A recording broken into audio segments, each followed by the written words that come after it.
So quick revision, जब कोagulation disorder होते हैं उसमें कोagulation pathway में जो कोई कोagulation फैक्टर होता है वो मिसिंग होता है, और कोagulation डिसऑर्डर जब होंगे उसमें डीप टिश्यू ब्लीड आएगा, like joint bleed, other deep tissue में ब्लीड आएगा। जब प्लेटलेट डिसऑर्डर होगा उसको थ्रोम्बोसाइटोपिनिया कहते हैं। उसकी 3 कॉजेस थी, या तो आपकी बोन मैरो खराब है, इट्स नॉट वर्किंग, या वो स्प्लीन से बाहर ही नहीं निकल रही, स्प्लीन के अंदर है, या उनकी डिस्ट्रक्शन हो रही है, antibodies are consuming it. We did 2 of them, ITP और टीटीपी। जब प्लेटलेट्स खराब होती हैं क्योंकि वो सुपरफिशियल, पहले जब हमारा कट लगता है तो पहले पेटलेट प्लग बनाती हैं, तो उससे सुपरफिशियल, और जब पूरा कोagulation पाथवे स्टार्ट होता है तो उसमें फैक्टर्स लगते हैं, वो डीप होता है। तो जब प्लेटलेट्स खराब होती है सुपरफिशियल ब्लीड होती है। ब्लीडिंग टाइम ये करता है प्लेटलेट का फंक्शन। जब सुपरफिशियल ब्लीड आ रहा होगा तो उसमें क्या होगा, ब्लीडिंग टाइम इंक्रीज होगा, डिक्रीज होगा। if I say 25-year-old girl comes to you saying कि I have petechiae all over my body, आप ब्लीडिंग टाइम तो उसका करवा रहे हो, उसमें एक्सपेक्ट क्या करोगे, it will increased, decreased, increase होगा कि डिक्रीज होगा? प्लेटलेट फंक्शन कैसा होगा उसका? प्लेटलेट फंक्शन उसका खराब होगा, तो bleeding time will be increased. अगर कहते हैं कि 5-year-old boy is coming to you with recurrent pain in knees और हेमारथ्रोसिस से जॉइंट पेन हो रहा है, तब आपको क्या लगता है, क्या डिफरेंशियल डायग्नोसिस होगा? 5-year-old boy आ रहा है, बार बार कहता है कि जॉइंट में ब्लीडिंग स्टार्ट हो जाती है माइनर ट्रॉमा से। What do you think the child has, 5-year-old? Haemophilia. उससे क्या होगा, आपके कोएगुलेशन पाथवे इफेक्ट होंगे। ठीक है, इस तरह से ये 2 सिनेरियोज है जिनको डिफरेंशिएट करना है कि सुपरफिशियल ब्लीड है, डीप ब्लीड है, ताकि लोकलाइज तो करो कि आप डिजीज है कहाँ की। अब हीमोफीलिया हम करेंगे तो वो कोagulation डिसऑर्डर है। ठीक है, इसमें क्या हीमोफीलिया ए में क्या होता है, फैक्टर 8 की डेफिशिएंसी होती है, and it's x linked disorder. इसकी इनहेरिटेंस पैटर्न, इसकी इनहेरिटेंस पैटर्न डोमिनेंट है या रिसेसिव है? हीमोफीलिया ए की एक्स लिंक तो है, ओके, जेंडर इज इन्वॉल्व। अब ये डोमिनेंट है या रिसेसिव है? ये रिसेसिव है। You need to have 2 genes to have haemophilia. अगर डोमिनेंट होता तो फीमेल्स कैरियर ना होती, फीमेल्स में भी आ रहा होता। ठीक हो गया, तो सारी फीमेल्स जो होंगी कैरियर होंगी, और अफेक्टेड क्या होगा, मेल बेबी होगा।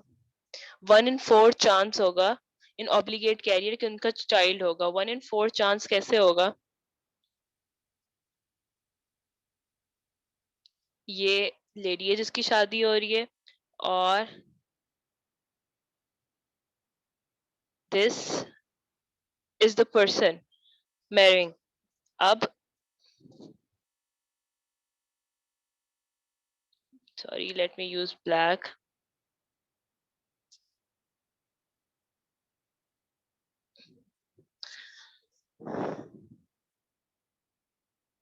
कैन यू सी कि इसमें 50% चांस है ऑब्लिगेट कैरियर में कि उनका जो बेबी बॉय होगा baby boy will have haemophilia, अगर ऑब्लिगेट कैरियर है तो।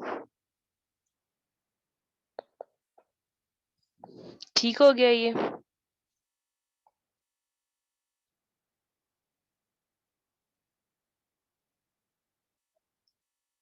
और कैसे टेस्ट करेंगे इसको? एंटीनेटल डायग्नोसिस करेंगे क्रॉनिक विलिस सैंपलिंग से, पहले ही कर लेंगे इन केस के the child is born with defect, उसको हम अवॉइड कर सकें।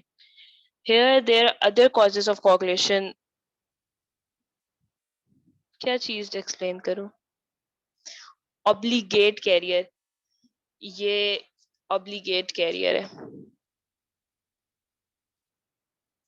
अच्छा, ऑब्लिगेट कैरियर का मतलब है हर हालत में आप उस डिजीज को कैरी कर रहे हो, और अपनी बेटियों को भी वो ऑब्लिगेट कैरियर बनाएगी। सी, अगर मेल चाइल्ड है तो उसमें 50% चांस है, और अगर फीमेल चाइल्ड है, ये देखो उसने कैरियर बनाई, ऑब्लिगेट हर हालत में उसको कैरियर बना रही है।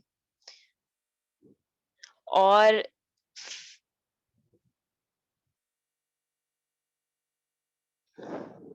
अगर father is carrying that gene, इसको सिंस दिस ऑटोसोम है, ये देखो ऑब्लिगेट है कि अगर जितनी भी, अगर स्मॉल होगा तो it means the father has haemophilia. ठीक है, उसकी इतनी लाइफ होती ही नहीं है कि वो प्रोक्रिएट कर सके। हम यहाँ पे नॉर्मल फादर बनाते हैं इसको। ये वाली जो है फीमेल ऑब्लिगेट कैरियर है, इसके सन में कितना चांस है होने का? अब ये नॉर्मल,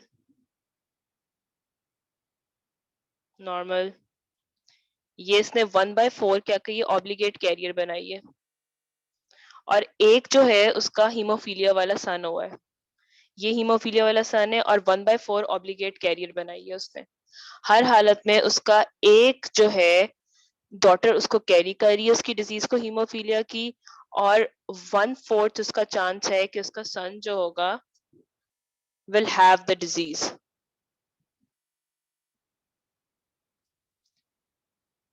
ऑब्लिगेट कैरियर है, ऑब्लिगेट मींस लाजिम है कि 1/4 जो होगी उसकी, जो चाइल्ड कैरी करेगा हीमोफीलिया को।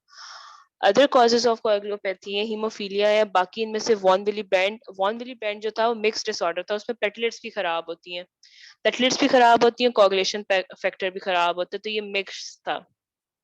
दूसरे एक्वायर्ड विटामिन के deficiency, liver deficiency, liver failure में क्या होगा कि आपके जो क्लॉटिंग फैक्टर्स हैं वो खराब बनेंगे। डीआईसी भी मिक्स डिसऑर्डर है, इसमें प्लेटलेट्स भी खराब हो जाती हैं, दूसरा जो आपके फैक्टर्स हैं वो भी कंज्यूम हो जाते हैं। ये हेपरिन, डेबिगेट्रॉन जो सारे इनहिबिट करते हैं, ये क्या करते हैं आपके पीटी एपीटीटी पाथवे जो है उनको इनहिबिट करते हैं, वारफरिन। अब सिम्टम्स डेवलप करते हैं। अच्छा, हीमोफीलिया जो होता है फैमिली में कैरी हो रहा होता है, you have to have a family member who is carrying the disease. और उसके बाद जो क्लिनिकल प्रेजेंटेशन है कितनी सवेर है वो डिपेंड करेगी कि फैक्टर 8 के लेवल्स कितने लेस हैं। हीमोफीलिया ए में फैक्टर 8 डेफिशिएंट होता है, हीमोफीलिया बी में फैक्टर 9 की डेफिशिएंसी होती है। क्लिनिकल प्रेजेंटेशन अगर स्वेयर में 0.01 में तो स्पॉन्टेनियस ब्लीडिंग हो रही होगी, माइल्ड में जो ब्लीडिंग होगी वो आफ्टर इंजरीज और सर्जरी होगी कि 0.05 है, 0.01 से कम है तो स्पॉन्टेनियस ब्लीड होगी। This is important, spontaneous bleed कर रहा होगा चाइल्ड।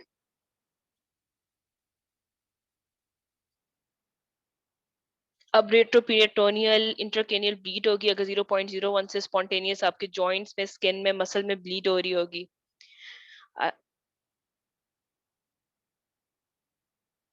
कोई हेड ट्रॉमा होगा अगर फर्स्ट 28 आवर्स में, माइल्ड मॉडरेट हीमोफीलिया वाला सरवाइव कर जाएगा। और अगर फर्स्ट 4 आवर्स में जब उसकी बर्थ होती है, if the trauma is more the child will not be able to survive, अगर वो स्वेयर का है 0.01 से लेस है उसका फैक्टर 8। दूसरे क्या सिम्टम्स होंगे, ब्लीडिंग होगी इनटू लार्ज जॉइंट स्पेशली नीज, एल्बोज, एंकल, हिप, और मसल हिमाटोमास बनेंगे। इसमें एक बड़ी चीज है कि सॉस मसल और काफ में ना हिमाटोमास डेवलप हो जाते हैं। हिमाटोमास जब डेवलप होते हैं तो कंपार्टमेंट सिंड्रोम स्टार्ट हो जाता है। कंपार्टमेंट सिंड्रोम क्या होता है कि जो आपका मसल की शीथ होती है ना यहाँ पे, इनमें ब्लीडिंग हो रही है, जब ब्लीडिंग होगी तो सारा फ्लूइड आएगा, सेल्स आएंगे, तो ये कंप्रेस करेंगे नीचे नर्व्स को, वेसल्स को। इसको कंपार्टमेंट सिंड्रोम कहते हैं। प्रेशर बिल्ड हो जाएगा ना ड्यू टू ब्लीडिंग, ये पेनफुल होगा उस जगह को, उसके नीचे वाली जगह को blood flow, nourishment, oxygen, nerve supply भी कट हो जाएगी। जब काफ और श्वास मसल में ब्लीडिंग होगी, मसल हीमाटोमस डेवलप होंगे, तो there will be compartment syndrome. दूसरा, जॉइंट्स में रिकरेंट ब्लीड होने की वजह से साइनोवियल हाइपरट्रोफी हो जाएगी और कार्टिलेज की डिस्ट्रक्शन हो जाएगी। ये x-ray of advance haemophilic arthropathy. Chronic haemophilic arthropathy with joint swelling and muscle wasting हो रही है सारी की सारी। कंपार्टमेंट सिंड्रोम का क्या मतलब होता है, जो ब्लीडिंग हो रही है एक उसकी, जो हमारे ये मसल में, ये जो हमारी टांग के मसल में कट दिखाया हुआ है इसमें वेरियस कंपार्टमेंट्स बने हुए हैं, सफॉस में श्वास कंपार्टमेंट ब्लीडिंग स्टार्ट होती है, तो वहां पे सारा फ्लूइड एक्यूमुलेट हो जाएगा, प्रेशर करेगा, नीचे नर्व सप्लाई, ब्लड सप्लाई, बाकी जगह को सारी कट ऑफ हो जाएगी, तो मसल की वेस्टिंग स्टार्ट हो जाएगी और एक्यूट पेनफुल होगा। दूसरा, रिकरेंट अगर जॉइंट में ब्लीड हो रहा है तो साइनोवियम हाइपरट्रोफी होगी और कार्टिलेज की डिस्ट्रक्शन होगी। अब मैनेजमेंट क्या है कि प्रोफाइलेक्टिव कोagulation फैक्टर्स लगा दें। कोagulation फैक्टर देने के दो तरीके थे, एक मैंने बताया था क्रायो होता है, दूसरा होता है फ्रेश फ्रोजन प्लाज्मा। यही दो मेथड थे जो हमने इनिशियली किए थे कोagulation फैक्टर लगाने के। जब हम फैक्टर 8 कॉन्सेंट्रेट देंगे तो हम उसको स्क्रीन करेंगे हेपेटाइटिस बी, सी, HIV के लिए। और क्रायो और फ्रेश फ्रोजन प्लाज्मा का ये डिफरेंस होता है, क्रायो में जो होता है कॉन्सेंट्रेटेड होता है, ऑल्दो ये प्लाज्मा से ही क्रायो बनता है लेकिन इसमें कॉन्सेंट्रेटेड होता है और प्लस इसमें फाइब्रिनोजन भी होते हैं, ज्यादा होते हैं क्लॉटिंग फैक्टर्स। दूसरी हमारे पास ऑप्शन है कि हम उसको डेस्मोप्रेसिन दे दें। डेस्मोप्रेसिन क्या करेगा, वॉन विली फैक्टर्स के लेवल भी इंक्रीज कर देगा और फैक्टर 8 का लेवल भी इंक्रीज कर देगा। ये माइल्ड टू मॉडरेट में देते हैं। अगर स्वेयर है तो उसमें आपको क्रायो या FFPs देने पड़ेंगे। और डेस्मोप्रेसिन को दो तरह से आप एडमिनिस्टर कर सकते हो, एक तो आप उसको आईवी आईवी दे सकते हो, सबकट दे सकते हो, और दूसरा इंटरनेजली भी दे सकते हो उसको। और कोagulation फैक्टर थेरेपी देने की वही डिसएडवांटेज जैसे HIV, हेपेटाइटिस बी, सी हो जाता था। इसका ट्रीटमेंट ये मैंने समराइज किया हुआ है बेटर करके। जो डेस्मोप्रेसिन है ना, वो एक और डिजीज में भी देते हैं, सेंट्रल डायबिटीज इंसिपिडिस में, और इसके साइड इफेक्ट्स थे कि वेजोडाइलेशन होती है, फ्लशिंग होती है, हेडेक होती है, but increase both von Willebrand factor और फैक्टर 8 लेवल्स। तो this can also be given in von Willebrand disease. ठीक है। दूसरी हम चीज दे सकते हैं amino caproic acid anti fibrinolytic. इसका क्या बेनिफिट होगा अगर हम एंटी फाइब्रिनोलिटिक दें तो,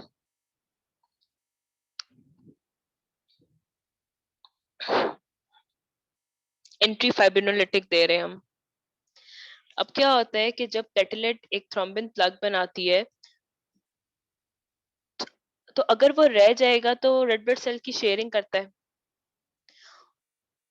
उसको हमने डिग्रेड करना होता है, काटना होता है। ठीक है। तो उसके लिए हम क्या करते हैं, यहाँ पे प्लाज्मिन होता है। अब हम अमाइनो कैप्रोइक एसिड दे रहे हैं जो कि प्लाज्मिनोजन को प्लाज्मिन में कन्वर्ट ही ना करवाए, ताकि एटलीस्ट प्लेटलेट प्लग तो बना रहे। तो हम अमाइनो कैप्रोइक एसिड दे रहे हैं, एंटी फाइब्रिनोलिटिक दे रहे हैं, क्योंकि इनहिबिट करे प्लाज्मिनोजन एक्टिवेशन, ताकि एटलीस्ट प्लेटलेट प्लग तो बना रहे, कोagulation कैस्केड तो हमारा है ही खराब। थर्ड, क्रायो दे सकते हैं। क्रायो क्या होता है, जब FFPs को था करते हैं, फ्रेश फ्रोजन प्लाज्मा को था करके देते हैं, हम कूल डाउन करके देते हैं। प्लाज्मा तो सेंट्रीफ्यूज से बनता है, ये सोर्स ऑफ फाइब्रिनोजन होता है। और क्रायो को हम DIC में भी दे सकते हैं और मैसिव ट्रॉमा में भी दे सकते हैं, because it source of fibrinogen. FFPs में फाइब्रिनोजन डाइल्यूटेड होता है। अब ट्रीटमेंट ये है कि हमारे फैक्टर 8 को रिप्लेसमेंट करनी है हमने इन एक्यूट ब्लीडिंग एपिसोड में और स्वेयर में। स्वेयर में कितना 0.01 है हमारे पास यूनिट। दूसरा हम है कि हम डेस्मोप्रेसिन दे दें, वो माइल्ड से मॉडरेट डिजीज में देना है। और एक्यूट अगर जॉइंट ब्लीड स्टार्ट होगी तो आपको पेन किलर देना पड़ेगा, जॉइंट को इमोबिलाइज करना पड़ेगा, आइस पैक देना पड़ेगा। आगे आ जाओ, वॉन विली ब्रांड डिजीज। अच्छा, मैंने ये क्यों कहा कि ये मिक्स्ड है, कोagulation भी है और प्लेटलेट डिसफंक्शन भी है इसमें। वॉन विली ब्रांड का क्या फंक्शन था और इसकी इनहेरिटेंस कैसी है।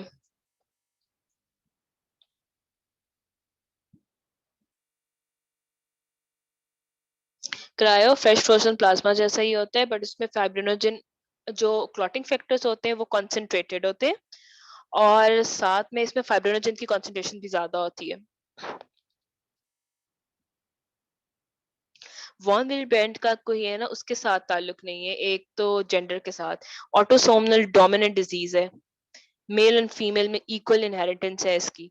अच्छा, वॉन विली ब्रांड का था, इफ यू रिमेम्बर के वेसल होती है, वेसल को इंजरी होती है तो इसको प्लेटलेट को सब एंडोथेलियल कोलेजन के साथ GP1B रिसेप्टर के साथ बाइंड कराता है। तो ये तो प्लेटलेट का होना चाहिए ना, ब्लीडिंग टाइम इंक्रीज कराना चाहिए। अब इसको मैं मिक्स्ड क्यों कह रही हूँ?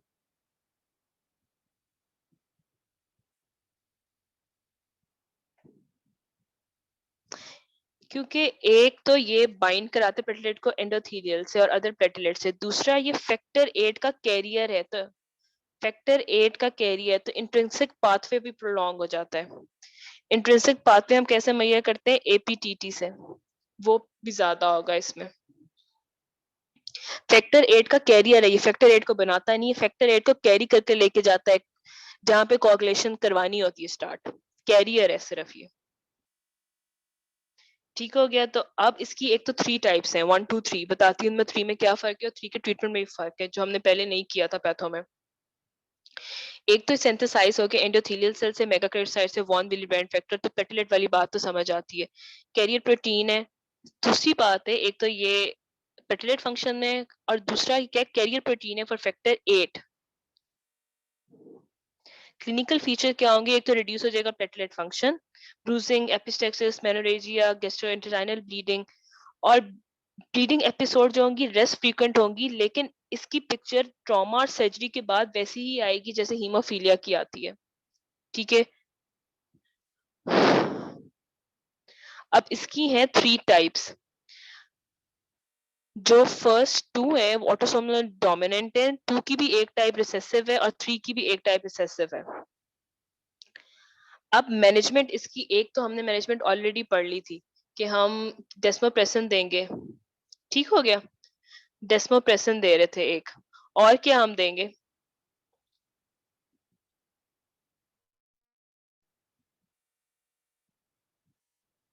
अगर स्वेयर ब्लीड हो रही है तो फैक्टर 8 दे देंगे। डायग्नोसिस हम इसका ऐसे करते हैं कि पेटलेट काउंट नॉर्मल आता है, पीटी जो होता है वो भी नॉर्मल होता है, एपीटीटी क्योंकि वो इंट्रिंसिक पाथवे को करता है वो प्रोलॉन्ग होता है, ब्लीडिंग टाइम प्रोलॉन्ग होता है, which measures platelet function. Count ठीक है, प्लेटलेट फंक्शन ठीक नहीं करी, बिकॉज वॉन विली ब्रांड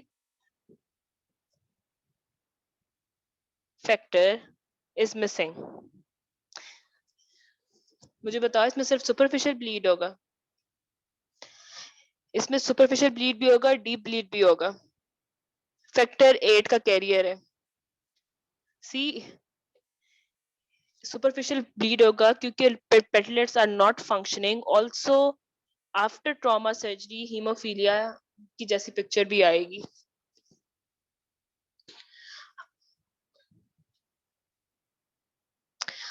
एक और इसका एक टेस्ट है, रिस्टोसीटिन फैक्टर टेस्ट। ये डाल देते हैं पेशेंट के सिरम में, निकाल के पेशेंट का सिरम, और अगर उसको एग्रीगेट करने देते हैं, अगर नॉर्मल होता है वॉन विली ब्रांड फैक्टर तो कुछ भी नहीं होता है, अब नॉर्मल होता है तो वो एग्रीगेट कर जाता है।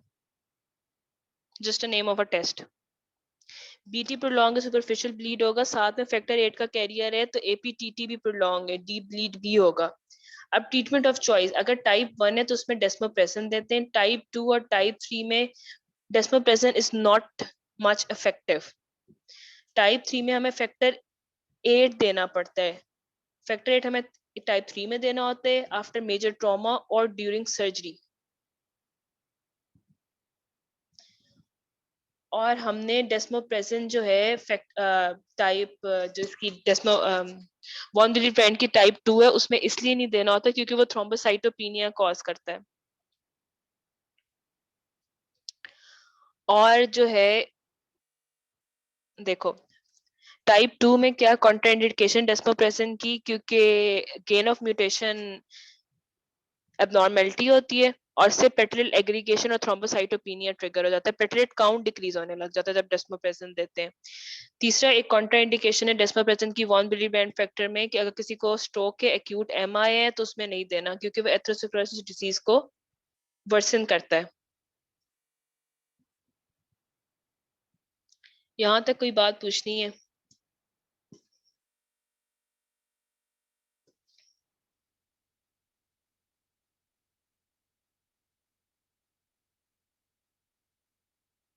हाँ पूछो।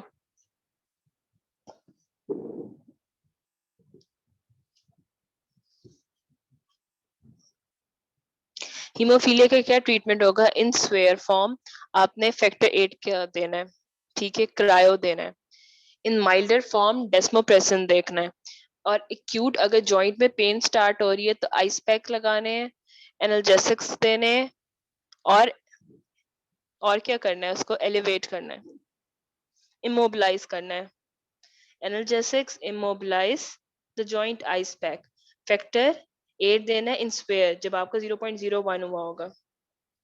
डेस्मोप्रेसिन का क्या रोल है? डेस्मोप्रेसिन क्या करता है? इंक्रीज करवाता है वॉन विलिब्रेंड के और फैक्टर 8 के लेवल्स को।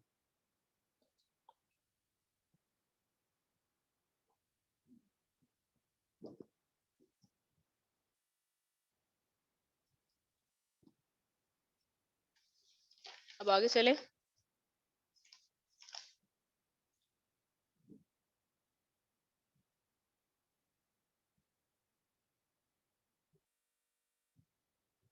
आगे डीआईसी, एक दफा कोगुलेशन पाथवे रिवाइज करें।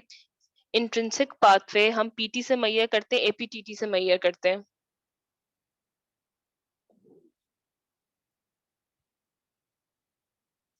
इंट्रिंसिक पाथवे हम स्टार्ट होता है वो 12 से 11, 9, 8, 10, 5 to 1। जो इंट्रिंसिक होता है लंबा वाला होता है उसको हम एपीटीटी से मैयर करते हैं। Intrinsic pathway is affected in haemophilia A, B and also in von Willebrand, क्योंकि उसका कैरियर खराब है फैक्टर 8 का। ठीक है। एक्सट्रिंसिक पाथवे हम किस चीज से मैयर करते हैं?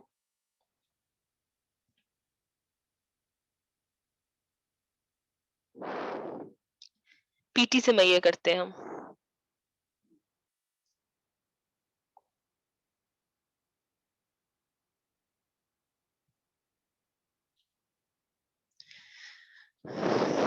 डीआईसी में क्या हुआ है? किसी तरह से सारे कोएगुलेशन पाथवे एक्टिवेट हो जाते हैं। There are number of causes इसकी वजह से होते हैं। एक तो disseminated intravascular coagulation, coagulation intravascular start हो गई है all over, disseminated all over the body. Pathological activation होगी कोएगुलेशन कैस्केड की, वाइट सेपरेट थ्रोम्बाई बन रहे हैं जिसकी वजह से इस्कीमिया इन्फाक्शन हो रही है। प्लेटलेट सारी कंज्यूम हो रही हैं और फैक्टर्स भी कंज्यूम हो रहे हैं जिसकी वजह से एक तो ब्लीडिंग स्टार्ट होगी आईवी साइड से, जहां पेशेंट एडमिटेड है पोस्ट सेप्सिस की वजह से एडमिटेड था पेशेंट। ठीक है, उसको हाई फीवर था, हाइपोटेंसिव था वो, और उसको आईवी लाइन लगाई हुई एंटीबायोटिक्स के लिए, उसकी वहां से ब्लीडिंग स्टार्ट हो जाएगी तो इसका मतलब है वो डीआईसी में जा रहे हैं। और बॉडी की ऑरिफिस से, मुंह से भी ब्लीडिंग स्टार्ट हो जाएगी। Almost secondary to disease process, post sepsis है, इकोलाई या मेनिंजाइटिस हुआ हुआ उसे, तो एंडोटॉक्सिन क्या करेंगे और वॉल्स साइटोकाइन से उसके tumour necrosis factor IL-6 produce करेंगे जिससे एंडोथेलियल सेल को डैमेज होगा और टिश्यू फैक्टर रिलीज होगा जिससे कोआगुलेशन पाथवे स्टार्ट हो जाएगा। ऑब्स्ट्रक्टिव कॉम्प्लिकेशन में एमनियोटिक फ्लूइड क्या करेगा? टिश्यू थ्रोम्बोप्लास्टिन को एक्टिवेट करके कोआगुलेशन पाथवे एक्टिवेट करा देगा। इस तरह से एडिनोकार्सिनोमा मेट्स में हो जाता है, एएमएल में हो जाता है। एएमएल में वो जो प्रोमाइलोसाइट सेल्स थे उनके अंदर आर रॉड्स थे जो निकलते थे बाहर और डीआईसी कराते थे, वो एक्टिवेट ग्रेन्यूल्स एक्टिवेट करवा देते थे कोआगुलेशन पाथवे को। रेटल स्नेक बाइट से वेनम एक्टिवेट करवाते कोआगुलेशन को। अब क्या होगा? प्लेटलेट काउंट कम हो जाएगा। क्यों? क्योंकि हर किसी को वो वहां पे सारी कोआगुलेशन थ्रोम्बाई बना रही है। पीटी एपीटीटी एलिवेट हो गया क्योंकि डेफिशिएंसी हो रही है बॉडी में, क्योंकि सारा का सारा कोआगुलेशन पे लगे हुए हैं वो। Fibrinogen is being decreased. Why is fibrinogen being decreased?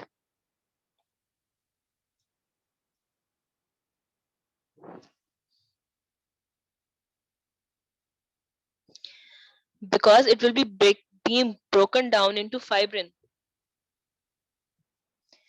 अच्छा, जब वो broken down होगी into fibrin तो उसको हम मैयर करेंगे डी डाइमर से। एलिवेटेड डी डाइमर जो होता है हमारा स्क्रीनिंग टेस्ट होता है डीआईसी का। यहाँ से क्या होगा? फाइब्रिनोजन फाइब्रिन में कन्वर्ट हो रहा है इसलिए फाइब्रिनोजन डिक्रीज हो रहा है, लेकिन हम कैसे मैयर करते हैं इसको? जो फाइब्रिन की डिग्रेडेशन प्रोडक्ट्स होती हैं वो हम डी डाइमर से मैयर करते हैं। अब ट्रीटमेंट इसका हमेशा to address the underlying cause, sepsis को ट्रीट करो और फिर ब्लड प्रोडक्ट्स ट्रांसफ्यूज करो, क्रायो करो, उसके अंदर कोगुलेशन फैक्टर्स होते हैं, फाइब्रिनोजेन भी होता है।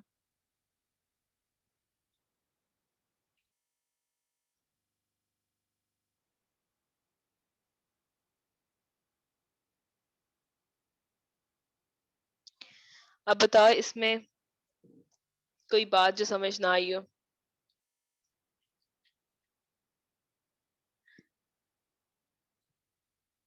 CDIC जो है मल्टी ऑर्गन फेलियर है, साइमल्टेनियसली कोगुलेशन फैक्टर्स भी और प्लेटलेट कंज्यूम हो रहे हैं, क्योंकि वो कंज्यूम हो रहे हैं, ऑल्दो उनकी डेफिशिएंसी नहीं थी, वो सारे के सारे बिजी हैं, तो इसलिए ब्लीडिंग स्टार्ट हो जाती है डिफरेंट साइड से। पहले तो आपने उसको एड्रेस करना है, अंडरलाइन कॉज को फाइंड करना है। और ये सारे कोगुलेशन एक्टिवेशन क्यों हुई है? साइटोकाइन से हुई है। सारी प्लेटलेट्स कंज्यूम हो, कोगुलेशन कंज्यूम हो गई, कोगुलेशन फैक्टर्स कंज्यूम हो गए। इन्वेस्टिगेशन ऐसे करनी है आपने, PT APTT prolong, platelet count decrease हो जाएगा, फाइब्रोजन डिक्रीज होगा, D dimers is the most specific test in DIC जो एलिवेट होगा, क्योंकि फाइब्रोजन डिग्रेडेशन प्रोडक्ट। आप एफएफपीज दे सकते हैं, क्रायो दे सकते हैं, प्लेटलेट दे सकते हैं, इसमें प्रोफाइलेक्टिक हेपरिन भी देते हैं, ताकि इन पाथवेज को ब्लॉक किया जाए, पीटीएपीटीटी को। और ऑक्सीजन आईवी फ्लूइड्स भी दे रहे होते हैं। सिर्फ क्रायो नहीं देना, पहले तो आपने अंडरलाइन कॉज को ट्रीट करना है, फिर एफएफपीज, क्रायो, प्लेटलेट्स तीनों दे सकते हैं। इसको दोबारा से देखो, कोई ट्रिगर आया लाइक, नहीं कल हमने डीआईसी नहीं पढ़ा था, कल हमने डीआईसी नहीं पढ़ा था। ट्रिगर है endothelial cell line injury, tissue injury, कोई सर्जरी हुई है, बर्न्स हुई है, लेकिन नियोप्लाज्म ट्रिगर आया, उससे इंक्रीज होगी क्लॉटिंग। क्लॉटिंग जब इंक्रीज हुई तो प्लेटलेट कंज्यूम होगी, तो उनका काउंट डिक्रीज हो गया। और जब सारे क्लॉटिंग फैक्टर्स कंज्यूम हो गए तो आपका पीटी और एपीटीटी एलिवेटेड आया, उससे माइक्रो थ्रोम्बाई बन गए, थ्रोम्बस फॉर्मेशन हो गई। क्लॉटिंग फैक्टर डिक्रीज है, प्लेटलेट डिक्रीज है, फाइब्रिनोलाइसिस इंक्रीज हो गया, तो इसलिए फाइब्रिनोजन डिक्रीज हो जाएगा। फाइब्रिन डिग्रेडेशन प्रोडक्ट्स,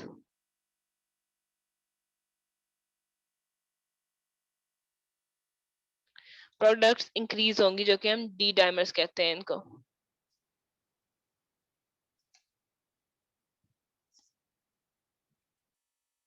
कल हमने डी डायमंड, कल हमने डीएलसी नहीं पढ़ा था, हमने टीटीपी पढ़ा था और आईटीपी पढ़ा था।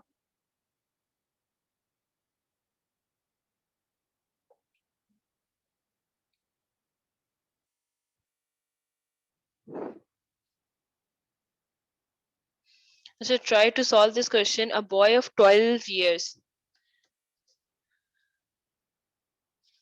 referred to the dentist for persistent bleeding after tooth extraction. There is previous history of increased bleeding from minor cuts in the past few years. Investigation reveal increased bleeding time and APTT. Platelet count is normal. What is your diagnosis? And how will you treat this boy?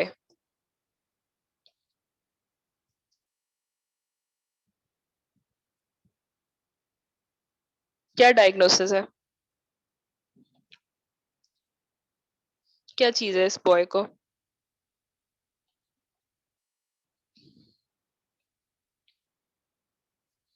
कैसे haemophilia है?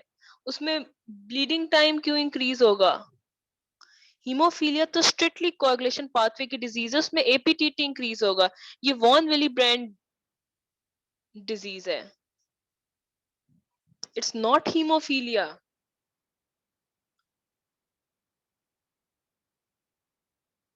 किसी को ये अभी clear नहीं है तो मुझे बताओ। Yes, it's a mixed disease, bleeding time भी इंक्रीज है और एपीटीटी भी इंक्रीज है। Very good. अभी किसी को ये क्लियर नहीं है कि ये हीमोफीलिया है और वॉन विली ब्रांड डिजीज नहीं है, तो मुझे बताए।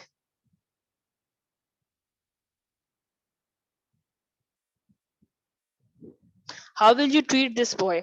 इस बॉय की पहले आप सारी इन्वेस्टिगेशंस करवाओ, उसमें देखो फैक्टर लेवल्स इसके कितने हैं, उसके मुताबिक ट्रीटमेंट स्टार्ट करेंगे। स्वेयर में आप क्या लगाते हो? फैक्टर ऐसे भी करा लो टू डिफरेंशिएट, फैक्टर 8 के ऐसे भी करा लो उसके, लेकिन it's von Willebrand disease, it's not haemophilia. और वॉन विलिब्रेंड का डायग्नोस्टिक जो टेस्ट है वो रिस्ट्रोसीटिन कोफैक्टर ऐसे है। अब इसमें टेस्ट प्लेटलेट काउंट नॉर्मल आए हुए, पीटी नॉर्मल आएगा, एपीटीटी इंक्रीज होगा और ब्लीडिंग टाइम इंक्रीज आएगा। रिस्ट्रोसीटिन कोफैक्टर ऐसे से कंफर्म हो जाएगा डायग्नोसिस वॉन विलिब्रेंड डिजीज का। ट्रीटमेंट ऑफ चॉइस अगर टाइप 1 है तो डेस्मोपेसिन देना है, ठीक है। अगर मेजर ट्रॉमा ड्यूरिंग सर्जरी या टाइप 3 है तो उसमें फैक्टर 8 कॉन्सेंट्रेट्स देते हैं हम। इफ इट इज 2B तो उसमें हम डेस्मोप्रेसिन नहीं देते because it causes spontaneous platelet aggregation and thrombocytopenia. और अगर कोई एमआई की स्ट्रोक की हिस्ट्री है उसमें भी डेस्मोप्रेसिन नहीं देना। तुम्हारे पास दो ऑप्शन है, उनको देख के देना है कि कौन सी वाली है उसको।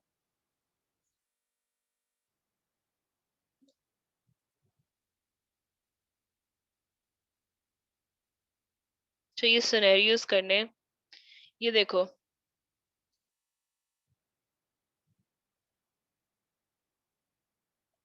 a 4-year-old boy presents with recurrent episode of bleeding. Now he has swollen left knee. There is no history of trauma. Swollen left knee है. The past history of severe bleeding after circumcision, laboratory investigation, bleeding time normal, PT normal, APTT normal, factor 8 लो आया है, platelet count normal. अब ये coagulation disorder है कि platelet dysfunction है?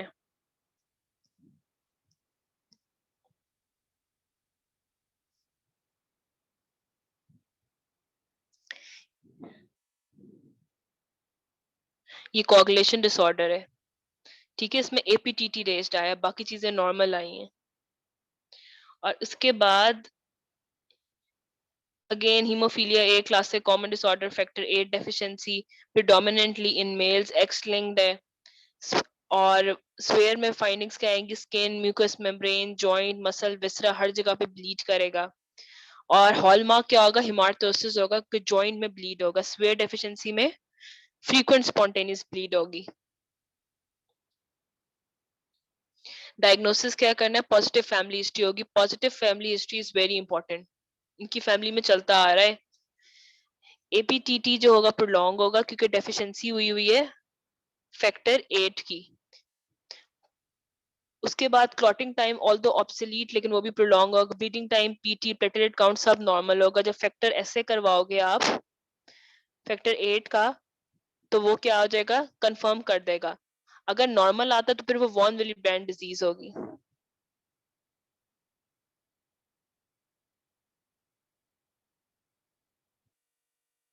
With normal von Willebrand activity आएगा। Factor 8 में इसका डायग्नोसिस कंफर्म होगा decrease factor 8 with normal von Willebrand factor.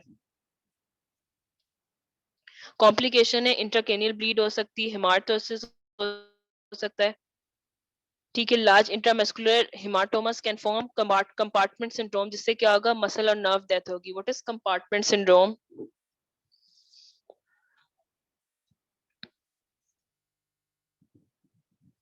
What is compartment syndrome? Compartment syndrome क्या होता है? क्योंकि वो श्वास में ब्लीड कर रहा है तो वो जब ब्लीड करेगा तो वहां पे प्रेशर ज्यादा हो जाएगा, वो प्रेशर एक्सर्ट करेगा, नर्व्स कंप्रेस होंगी उस एरिया की और वो मसल की डेथ हो जाएगी। पेनफुल सिचुएशन होगी। डिफरेंशियल डायग्नोसिस है, कुड बी थ्रोम्बोसाइटोपिनिया, ठीक है। Type 3 swear von Willebrand disease जिसमें हमें फैक्टर 8 देना पड़ता है क्योंकि डेस्मोपेसिन डज नॉट वर्क। विटामिन के डेफिशिएंसी हो सकती है। प्रिवेंशन, अब मैनेजमेंट है प्रिवेंशन ऑफ ट्रॉमा। एस्प्रिन को अवॉइड करना है। एस्प्रिन को क्यों अवॉइड करना है? देखो एस्प्रिन को हम इसलिए अवॉइड करते हैं कि प्लेटलेट एग्रीगेशन होनी होती है ना, तो उसको रहने दो। अगर हम एस्पिरिन देते हैं तो साइक्लोऑक्सीजनेज को इनहिबिट करेगी और प्लेटलेट एग्रीगेशन भी नहीं होगी। कोagulation कैस्केड तो खराब है, एटलीस्ट प्लेटलेट प्लग तो फॉर्म रहने दो। इन बच्चों को इम्यूनाइज करेंगे अगेंस्ट हेपेटाइटिस क्योंकि बार बार इनको ब्लड प्रोडक्ट्स लगनी है। अगेन हमारे पास डेस्मोप्रेसिन है, अमाइनो कैप्रोइक एसिड है फाइब्रोलाइसिस को जो इनहिबिट करता है, ट्रांसनेमिक एसिड भी वही काम कर रहा होता है। उसके बाद हमने फैक्टर 8 कॉन्सेंट्रेट देने हैं, क्रायो देने हैं, वो डिपेंड करता है कितनी डेफिशिएंसी हुई है और हमारे पास क्या चीज अवेलेबल है। प्रिवेंशन इसकी कैसे करनी, जेनेटिक काउंसलिंग करनी है, और प्रेगनेंसी अगर हिस्ट्री पॉजिटिव है तो, और क्रॉनिक विलिस सैम्पलिंग भी कर सकते, कोरियोनिक विलिस सैम्पलिंग भी कर सकते। Supportive care, avoid trauma, seat belt, bike helmets use करने, कॉन्टैक्ट स्पोर्ट्स नहीं करे, एस्पिरिन एनसेड्स नहीं करने। क्यों? क्योंकि वो अभी बताया है, क्योंकि वो साइक्लोऑक्सीजनेज 1 को इनहिबिट करते हैं, प्लेटलेट एग्रीगेशन भी नहीं होगी, प्लग भी फॉर्म नहीं होगा। इंट्रामस्कुलर इंजेक्शंस नहीं देने क्योंकि वही हेमाटोसिस हो जाएगी, ब्लीड करेगा इंटरनल। वैक्सीनेशन अगेंस्ट है बी, पहले स्क्रीन करनी है ब्लड प्रोडक्ट्स को, बी, सी, HIV, LFTs कराते रहने पीरियोडिकली। प्रोफाइलेक्सिस देना है अगर फर्स्ट जॉइंट में हेमरेज हो जाता है। आगे देखो, ये क्या चीज है। A 9-year-old boy presents in emergency department with fever, bleeding, shock. Laboratory findings show platelet count 50,000 है, PT prolong है, APTT prolong है, और फैक्टर 8 के लेवल डिक्रीज है। इसमें सब कुछ खराब है, तो ये DIC है, और दूसरा उसको फीवर ब्लीडिंग भी है। एनसेड क्यों नहीं देनी, वो भी यहाँ पे साइक्लोऑक्सीजनेज को इनहिबिट करती है एनसेड, प्लेटलेट एग्रीगेशन हो जाएगी।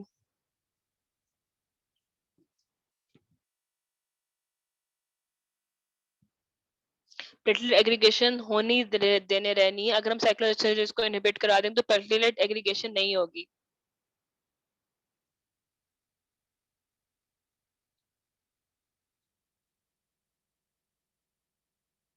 Let me see if we have any question for this. नहीं। अच्छा, ये क्वेश्चन देखो। A 52-year-old female presents with swelling of left leg. This started a week back, associated with pain on walking. On examination, the leg is swollen with slightly raised temperature, dilated superficial vein. However, there is no tenderness. There is pain in calf on dorsiflexion of foot. She had pelvic surgery 2 weeks back. What is the most likely diagnosis? What pharmacological treatment options can be used? Name any 6. What treatment option will you use, and what should be the minimum duration in this patient? No, sir. Hemophilia is coagulation disorder. DIC is mixed. उसमें platelet तक कम हो जाती है, platelet कम हो जाती है, bleeding time increase है, coagulation factors missing है। हीमोफीलिया में फैमिली हिस्ट्री होगी, male childs are more affected, younger age group होगा। अब बताओ ये क्या हुआ है यहाँ पे?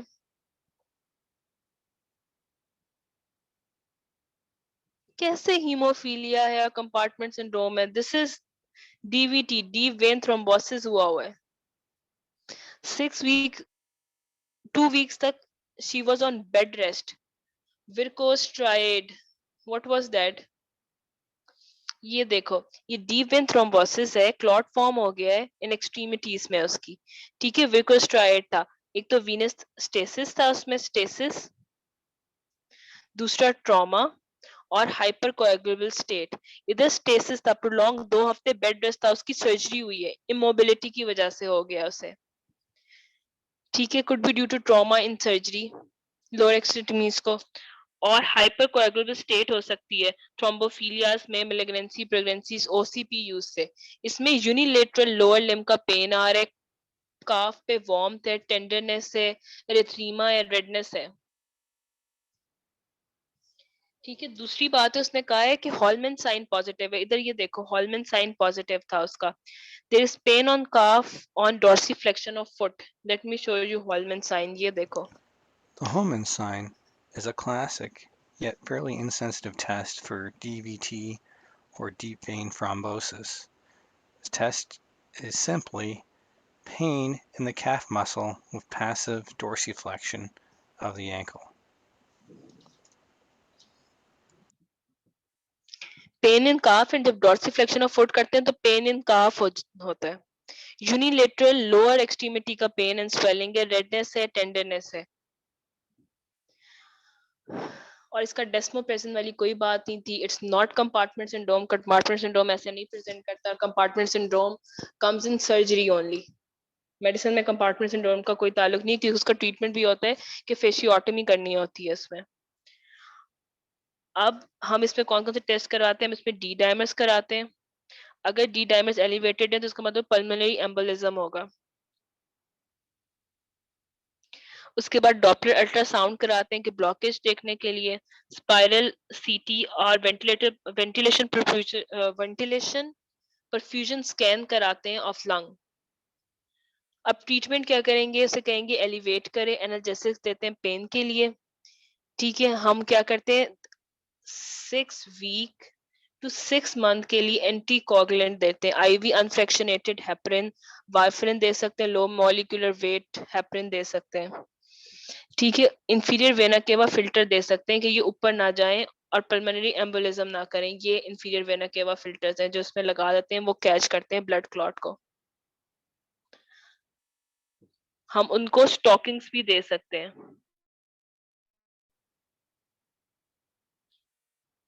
इस तरह से इसको ट्रीट करना है।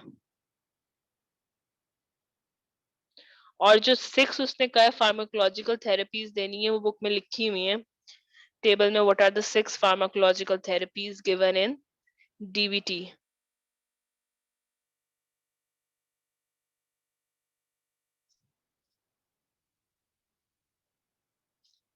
ये हम क्या कहते हैं? लो मॉलिक्यूलर वेट हेपरिन दे सकते हैं, अनफ्रैक्शनेटेड हेपरिन दे सकते हैं, डेबिगेट्रॉन दे सकते हैं, फॉन्डीपेरोनेक्स दे सकते हैं, वारफरिन, एपेक्सीबैन, रिवरॉक्सीबैन।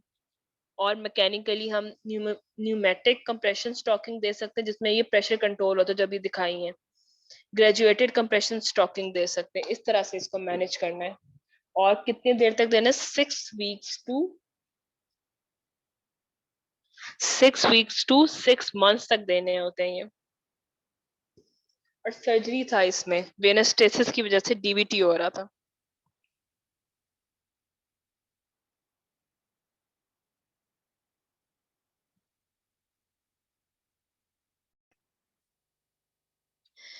फ्रेश फ्रोजन प्लाज्मा में all of the clotting factors are there. Replacement of coagulation factor deficiency होती है।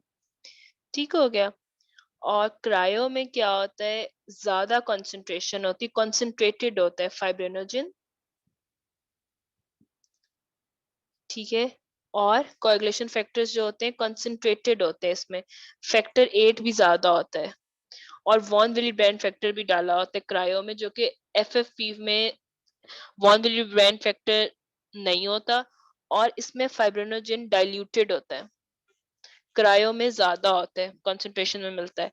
तो हम क्रायो को हम देते हैं वॉन विली ब्रांड डिजीज में, हीमोफीलिया में। दोनों इंटरचेंजेबली यूज हो सकते हैं। क्रायो को हम डीआईसी में देते हैं, but also FFPs are also used in DIC. Cryo is made up of FFPs, लेकिन एफएफपी को कंसंट्रेट किया हुआ, उसको जो फ्रेश फ्रोजन प्लाज्मा है वो फ्रोजन है। फिर उसको क्या करते हैं क्रायो में, हम उसको थॉ करके देते हैं, उसको टेम्परेचर नॉर्मल करके देते हैं। और इसमें कॉन्सेंट्रेटेड अमाउंट्स होती हैं कोagulation फैक्टर्स की, फाइब्रिनोजन ज्यादा होता है इसमें।